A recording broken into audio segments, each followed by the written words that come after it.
This meeting of the Littleton Licensing Authority will come to order. Will the city clerk please call the roll? Authority Member Bradish. Present. Authority Member Cole. Here. Authority Member Odell. Authority Member Mather. Here. Authority Member Levere. Present. Authority Member Peterson. Here. Authority Member Webb. Here. We do have a quorum. We'll proceed. Next item of business is approval of the agenda. I make a motion that we approve the agenda as written. Second. All in favor? Aye. Aye. Next item, approval of minutes of our regular meeting from February 12th. I'll move to approve the minutes from February 12th. I'll second that. All in favor? Aye. Opposed? No opposed. Motion carried. Next item of business, item 8A, Retro Wasteland LLC doing business as Toad Tavern, 5302 South Federal Circle, transfer of licensee from Toad Tavern Incorporated, doing business as Toad Tavern. Good evening, sir. Good evening. Brian Prophet, number 31101, on behalf of the applicant this evening, Retro Wasteland LLC, hoping to do business in your town, your city, as Toad Tavern. With me, over both shoulders. They're somewhere over there. I have Ms. Leah Dillon with me. She is a member of the applicant, and I also have Mr. Garrett Stewart with me this evening. We need to approve, I believe, some exhibits, A through F. I'll move that we approve exhibits A through F. I'll second. Okay, motion is seconded. All in favor? Aye. If it's okay with the authority, I just want to give a little background on why they're here. So the issue before you tonight is whether to grant a license transfer to Retro Wasteland LLC doing business as the Toad Tavern.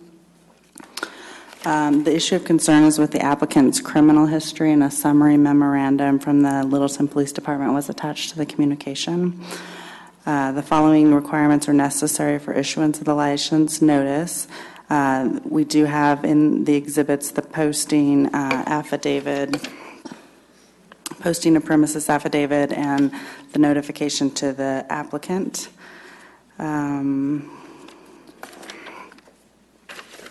The licensing authority is authorized by Colorado statute to investigate the qualifications of applicants using fingerprints-based criminal history record information to determine if an applicant is qualified for a liquor license. The authority can deny a license transfer if the applicant is not over the age of 21, which I don't think we have that here, or the applicant's character, record, and reputation are not satisfactory to the authority, which is why we're here tonight. While the statutes give the authority broad discretion in considering the moral character, record, and reputation of applicants, and the authority can consider criminal history, the authority must find that the particular criminal matters are specifically relevant to the applicant's ability to operate the licensed establishment. So I would ask tonight, when you're considering this, whether the criminal history in those matters are relevant to their ability to operate the licensed establishment. The statutes provide that the applicant is allowed to provide evidence, and the authority should consider evidence including but not limited to evidence of rehabilitation, character references, educational achievements, especially pertaining to the period of time since the last conviction. I think that's it. If there's any questions, if not, I'll turn it over to the applicant's attorney. So the only issue before us is actually Mr. Garrett's record and the character, record, and reputation. Moral character in order to have a license. And whether the criminal history that was provided by the police department are relevant and material to their ability to operate license. Is it a tavern license? Yes. The tavern.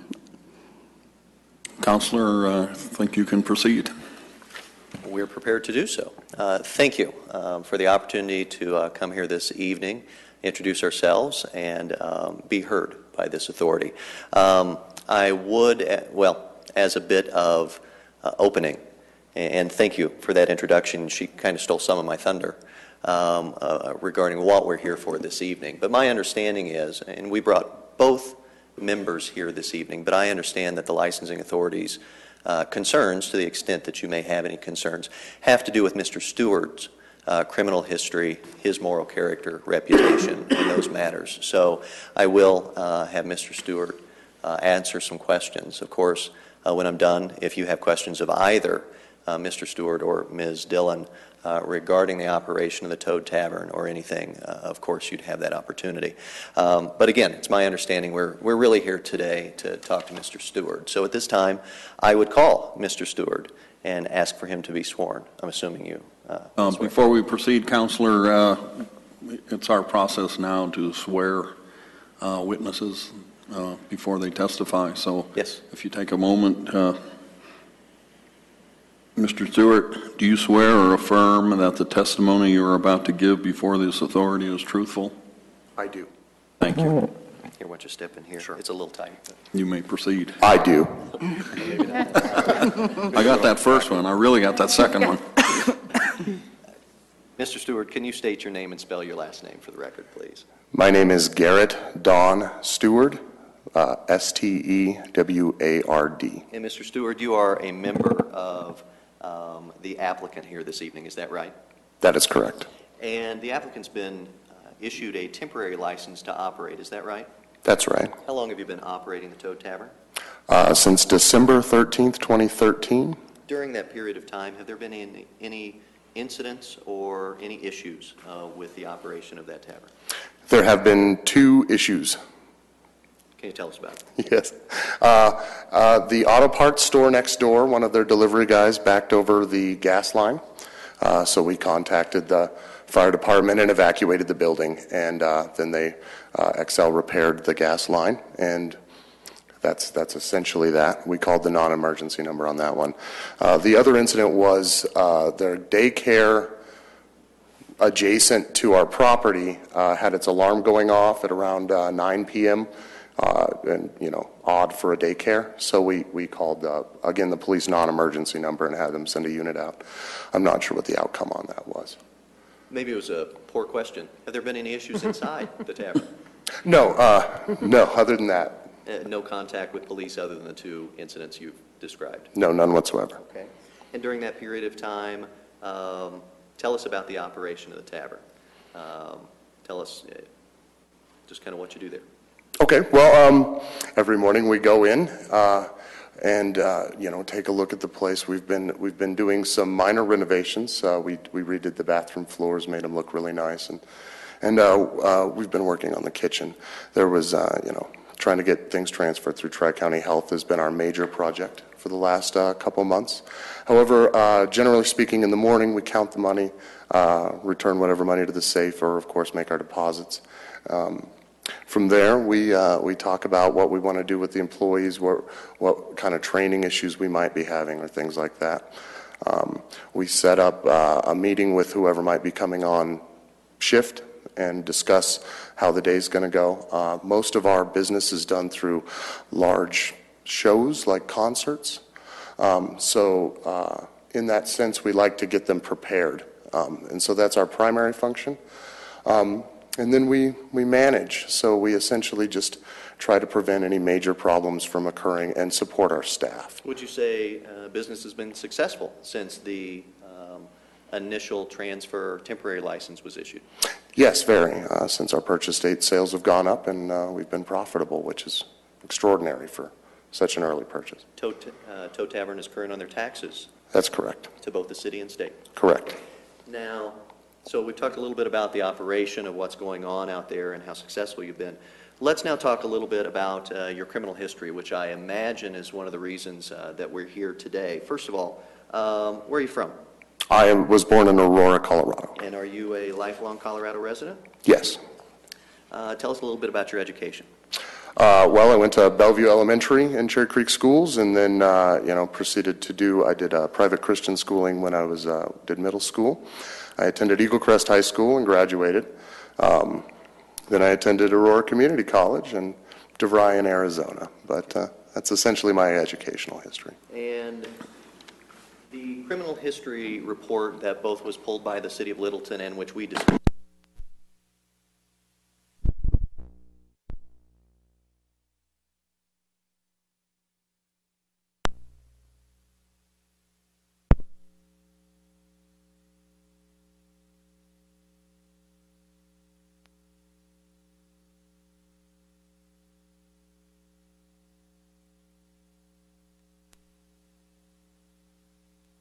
Years old, 15 years old in 1996. And can you tell us about that situation? Yes. Myself and two other friends skipped school. We went to my friend's house. His father had a rather exceptional car in the garage, and he decided that we as a group decided that we were going to take it out for a ride. The individual in question, my friend at the time, drove to a gas station. He filled the car up with gas and, of course, didn't pay for it. We left. That's when the police arrested us. My friend's father was very upset. So was my father and the other gentleman's parents. And so we were treated to the full extent of the law. Now, you were a minor at the time, is that right? That is correct. Now, in 1996, there was a probation violation. Can you explain for us the circumstances of that probation violation? I was given a 5-year probation sentence when I was convicted on the first crime. As a minor? As a minor, correct. No one at the time took into account that I would turn 18 and that would change my legal status in the middle of this probationary period. So when that occurred, I went before a judge, and the decision was that I could either keep the aggravated motor vehicle theft charge on my adult record as a felony and finish my probation off the way it had been issued, as was my right, or I could change the charge to a probation violation, which would go on my adult record as a misdemeanor, and then I would be able to expunge the previous record. So I chose the second. That came with a 30 or 60-day jail sentence. I served 36 of those days, then was let go for good behavior, and then was released from probation. And so while it's categorized as a probation violation, was there ever really a violation of your probation, or was this simply the agreement that was made upon you becoming an adult in order to put this behind you? It is not, there was no actual violation to end the probation they had. Of any of the terms that you'd had from earlier? Correct. I had not violated any probationary terms. Now, in 1999, you were arrested on a charge of driving under the influence, is that right? That is correct. And that was in Aurora. And you pled guilty to that offense and received some, tell us about it. I did probation, alcohol classes, community service, and I also did probation, alcohol classes, community service, MAD victim impact panel, and I believe that was it. Oh, and well, of course, I completed the 2 years of probation. So, and at that time, I believed I had completed that in full. Now, 7 years later, in 2006, you had a similar issue with driving under the influence. That's true. At that time, tell us a little bit about what your sentence was for that violation. That was also 2 years of probation, and it was, again, community service, alcohol classes, and a 10-day jail sentence. It was a 365-day suspended sentence. I did 10 days on it as per the new Colorado regulations on DUIs. Now, I'm actually going to skip forward a year and a half or so, because I think this is probably something that may have caught the eye of the licensing authority. It shows up as a probation violation revocation in May of 2007. Now, this relates back to that DUI of 2006. You've explained this to me.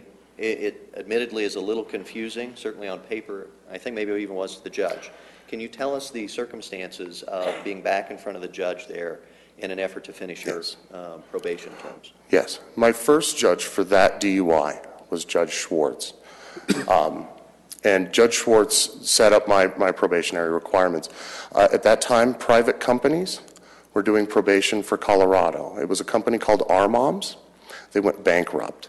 So all of us, everyone who was on probation for that company, went back into review before the judge. There had been some discrepancies as to whether or not I had completed certain things, and the state wasn't positive that they agreed with that.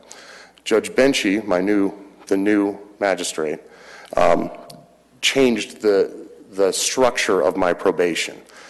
He felt I had completed a very satisfactory amount of the probation, but he had to restructure it, otherwise I was going to remain on for a long period of time. And so what he did was he revoked my probation, reinstated it, and had me serve a 30-day work release sentence to do that, and then I was complete.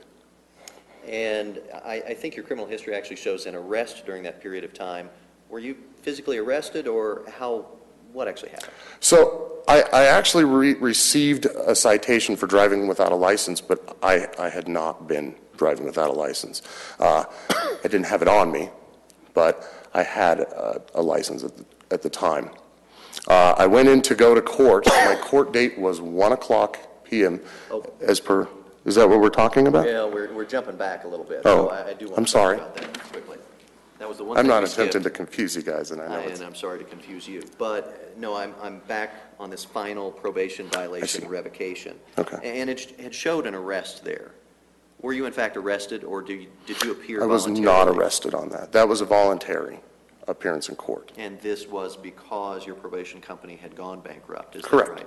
Our moms went out of business. We were ordered to go before the judge for review of probation during that time. Okay. Now, let us cut back or jump back again to the failure to appear warrant in 2007. Can you describe for us the circumstances? Oh, that's of the that? failure to appear, yes. So again, it says I was arrested. I was not arrested on this day. 4/5/2007, I went into court. I had a ticket. Traffic ticket. Yes. And it said that I had to be at court at 1:00. When I appeared to the clerk to register, she said, you were supposed to be here at 9:00. A warrant has been issued for your arrest. I said, well, here I am, and here's my piece of paper that says 1:00. They had an officer come down. They reset my court date for the very next morning. I was there at 8:00 in the morning. Everything was taken care of. Is that a complete recitation of, other than minor traffic violations or parking tickets, things like that, is that a complete recitation of your criminal history? Yes, to the best of my knowledge. Now, you haven't had any legal issues since 2007, is that right? That is correct. When did you complete the probation requirements and finalize all of your requirements from either the 99 or 2006 DUIs? I was completely off of any kind of requirement from the state, fully and finally, in October of 2008. And since that time, you've had no issues with the law? None whatsoever. Okay. You are a resident here in the metro area? Yes, I am. Okay.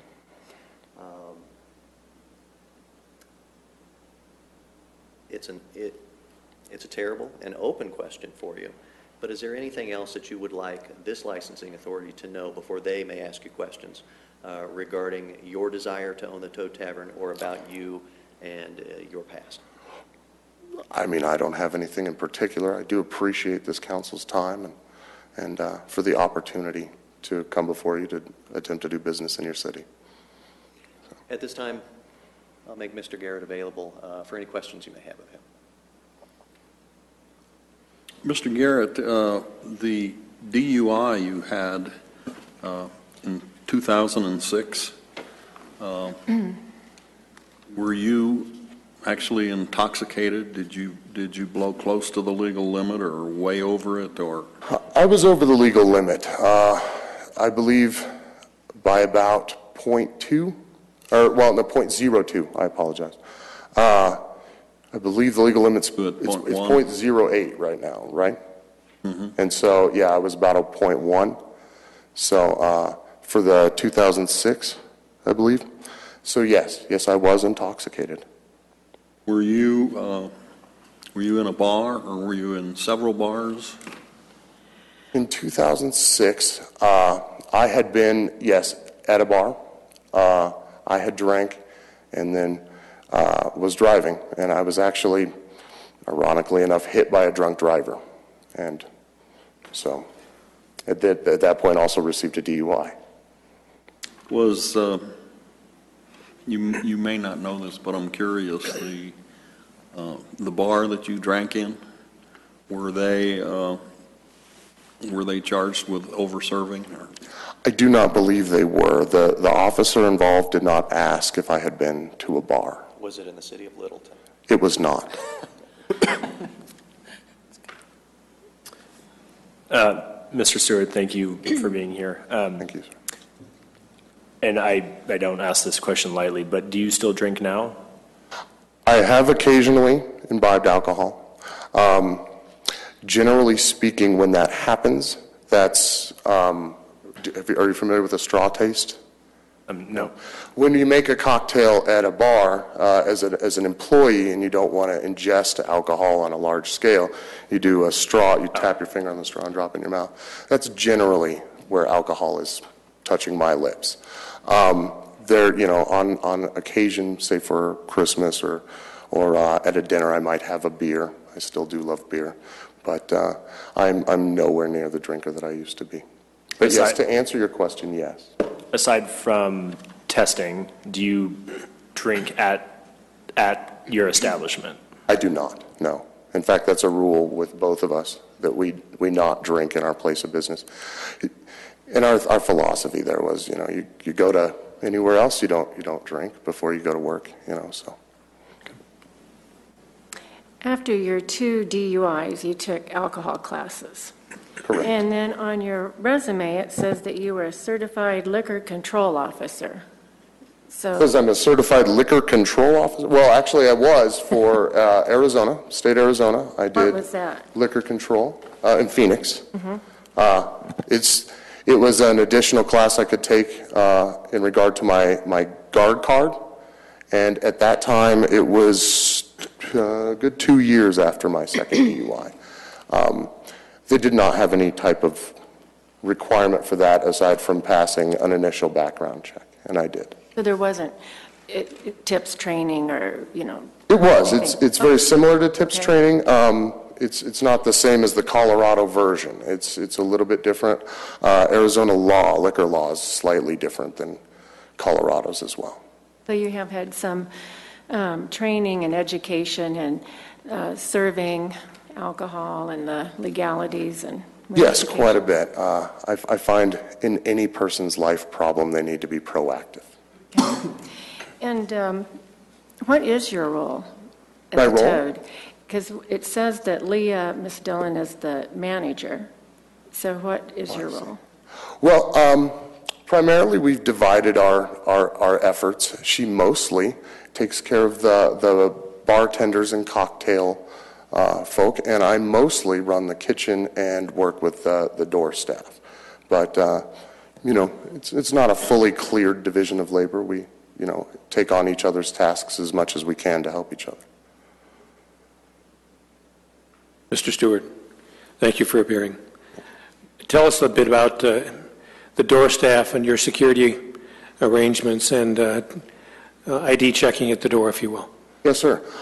We've just instituted a new POS system called Future POS, which does a strip ID check. That was just an additional redundancy that we added in. I have 2 very reliable, well-trained doormen, Clyde and Ivan, and in their alternating shifts, they're there at the door at any time when we would expect a large clientele. It is the responsibility of all our bartenders and wait staff to ID at any time they feel suspicion, but every single person, 100% of the time, should be ID'd through the door by our door staff as they come in. And that's, in fact, with the new POS system, they really have to run it in order to process the transaction, which is a cover charge. And does that show through the POS screen whether they, in fact, are of age or not? Yes, it does. A visible signal? It does. It also has a big red screen if they are not. It won't allow you to go further into it until you hit a button to cancel it out.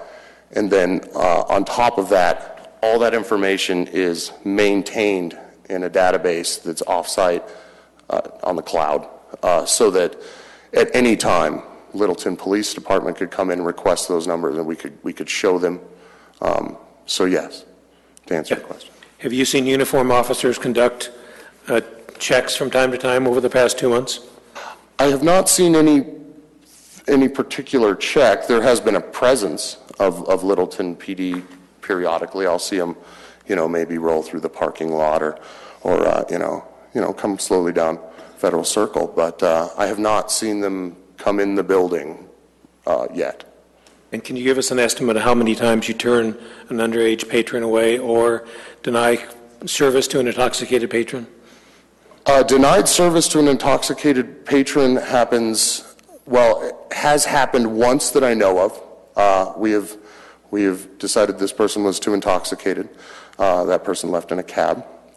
However, generally speaking, we haven't had many of those incidents. I have 2 incidents that I can think of where underage girls tried to get in, one using her sister's ID and one just trying to slide the old, "you're not paying attention." They were denied at the door. Other than that, I have no other incidents to draw back on for the Toad Tavern.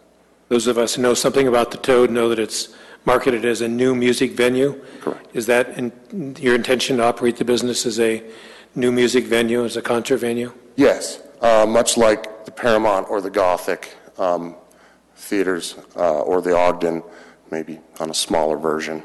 I might be getting a bit grandiose, but yes, our primary business is concerts. Mr. Prophet, I have a question for the other applicant. Would you allow your client to be interviewed? Of course. We do need to swear her in. Ask if there are any other questions of Mr. Stewart before. I have a question. In your opinion, given your past experiences, is there anything that you've learned from those that help you in the management of this new business? Oh yes, quite a bit. In all honesty, back when I got my DUIs, I took a rather lighthearted view of alcohol and its effects on a person, or the consequences that happened when a person overdrank. The response, as I've trained and learned about alcohol, as I've learned about my own problems with it, I've developed a better understanding of when a person's intoxicated, even if they seem like they may not be. We've got a pretty easy cutoff. We're happy to cut you off and see you again for more business is kind of our philosophy. The other thing is the responsibility of a bar owner is excessive. Well, not excessive. It's a lot, though, and it's something not to be taken lightly. So as we entered into this business, as we decided to do that, it became very apparent to us to study that and take a vested interest. I hope that answered your question. Thank you. Mr. Garrett? Yes, sir. I see on a individual history record that you listed no individual investments. I see through the operating agreement that you are listed as 50% owner, and that on Schedule A, you contribute a personal guarantee of line of credit in the amount of $150,000 and services rendered, same as your partner. And I don't see any places where it indicates where your contribution comes in, or if those are the same contribution. The Vector Bank and the Ultegra loan line of credits appear to be in Ms. Dillon's name. Can you explain your financial investment? Yes.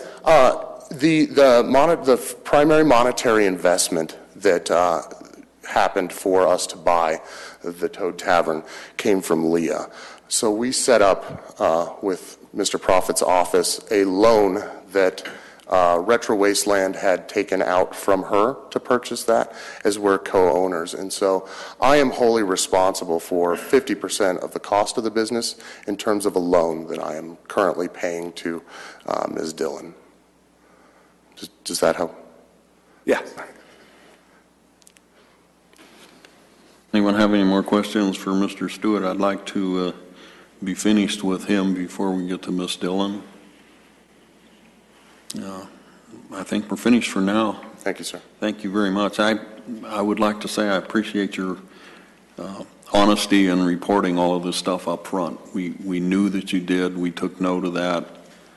We still wanted to hear your impression of what had happened and get a feel for you as a licensee with such a background.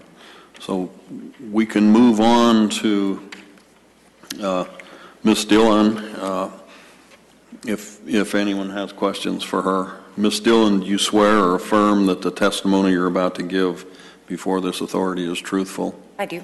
Thank you. I didn't have any prepared questions for Ms. Dillon. I won't say it was an assumption, but I believe the majority of the employees' questions were going to be from Mr. Garrett, so I won't conduct I understand that. examination further, but I would reserve my right to follow up any questions that may be asked. Ms. Dillon, thank you for appearing. Can you share with us your operating procedures and your day-to-day observance of the procedures that you and your staff follow in both checking IDs and in serving persons at the bar? Yeah, as Garrett explained, when we have concerts and things like that going on, we always have door guys. They usually run Wednesday through Saturday, sometimes on Sundays and Tuesdays, depending on who we've got coming into play. But if we do have concerts, we do have a door person that is checking them at the door. So our new POS, as you were saying, we can scan it. Doesn't work on out-of-state licenses, so our guys are still reading the license, looking at the license, examining it to see if it looks real, just like they would if they didn't have the POS to do that. On Monday nights, Tuesday nights, Sundays, when we don't have concerts, and we're kind of operating just as a normal tavern, a normal bar, our bar staff is doing that. So our bartenders will take an ID, double check it before serving anybody. During those heavy concert nights, do you personally stand by the door and observe what's going on, or do you have interaction with your bouncer staff as to what they're encountering at the door? I have a little bit of both. So I don't stand at the door the whole night because we have people coming in from 5 o'clock till about 9:30, 10 o'clock at night. Take a breath. Sorry. But our door guys, so we have myself, Garrett, and then Mark, who's our booking agent. So he's there as well on most nights. So there's one of us there every time that there's a concert in there. So our door guys handle most of it all the time. If they need us, they'll come grab us, or we'll just spot check. So we're wandering around the bar, checking on people, making sure everybody's okay. Share with us, if you will, the average age of the patron at Toad Tavern. Average age, I would say, is late 20s all the way up to 50. When we have blues concerts, our average age is 40 and above. So it kind of depends on the music that we have, what kind of people come into the club. And we're drawing people not just from Littleton, but all over the Denver metro area. Last question, and I don't want this to be unfair, but tell us if you're satisfied with what you know to be your internal procedures for observance of age and imbibing rules pertaining to this license. I am, yes. Thank you. Before we proceed, I'd like to remind the authority that we have one objective with this hearing, and that is to evaluate Mr. Stewart in the light of his background. I think we're going a little too far off track. It's not that normal hearing like we do for a new license.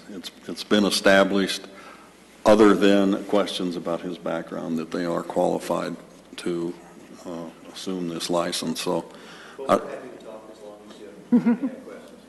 well, I just want to make sure that we don't get off the track. I want to make sure we cover the important things here, and that is what we've pretty much covered. So just a reminder, if people have questions, I may ask you to hold your question. Ms. Dillon, thank you for your time. Thank you. Counselor, if you have any follow-up remarks you'd like to make? They'll be brief. Again, thank you for the opportunity to meet you this evening, to talk a little bit about the establishment, what's going on out there, track record in the short period of time that my clients spent me, or I'm sorry. the track record in the short period of time that we've had the opportunity, or rather they've had the opportunity to be operating in your city. Mr. Garrett, he speaks for himself, really, even though I guess I'm the lawyer and I'm supposed to do that. But, you know, he will be the first to admit that he had some slip-ups when he was younger. I think the real issue here today, there is, of course, Colorado case law regarding whether or not receiving a DUI goes to one's moral character. It does not. Having said that, what appeared to be probation revocations or violations on his criminal background check is something you can consider. And I certainly know that when I sat down with Garrett and we had the opportunity to walk through it, while it was confusing, it was understandable. It was not a situation of him simply shirking his duties or his responsibilities. It was, in some ways, the system, which is unfortunate on paper.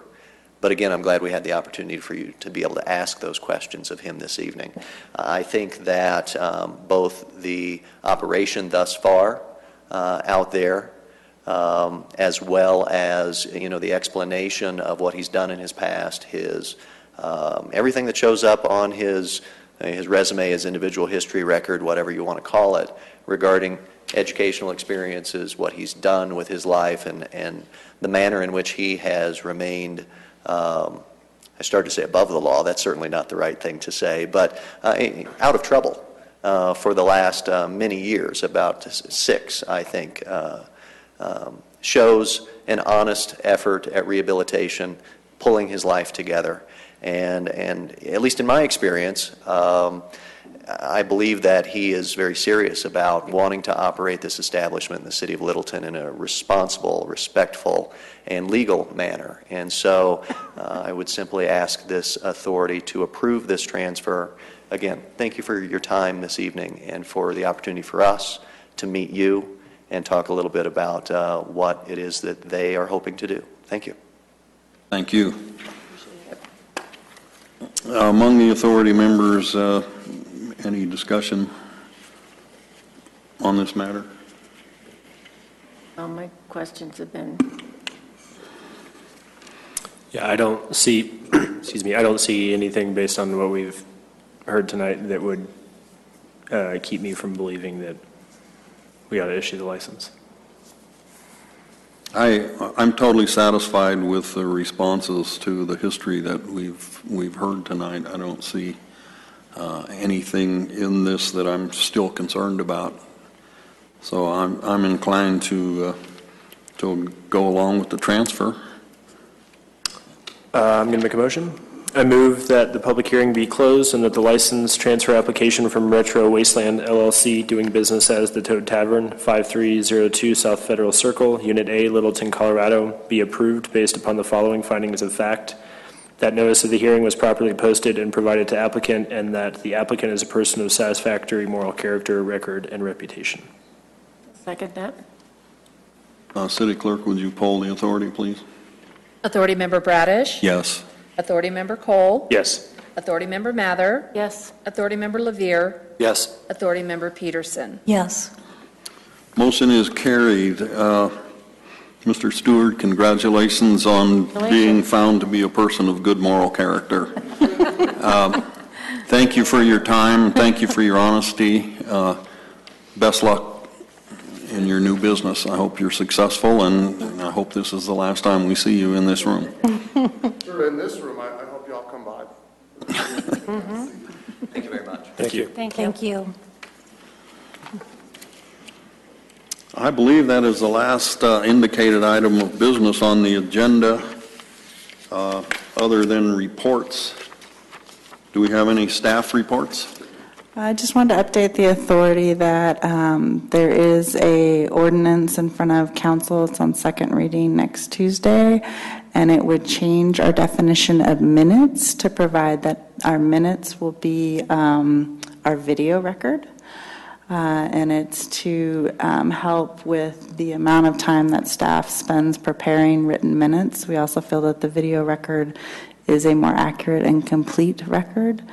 And so if that passes, we would not be approving minutes anymore, but we would probably be looking at some sort of certification from the clerk that that the video record, there were no malfunctions, that it was a complete and accurate record for the authority. And then, of course, if there was a problem with the recording, then we would go back to preparing written minutes. So I'll keep you posted on that. And when will that be voted on? It's voted next Tuesday, the 18th. City Clerk? Nothing from me, but yay. Anything else from the city? As long as you hear anything from the police department? No? Okay. All right. Authority members? Chairman has nothing. There being no further business, I adjourn this meeting. Thank you. Cool.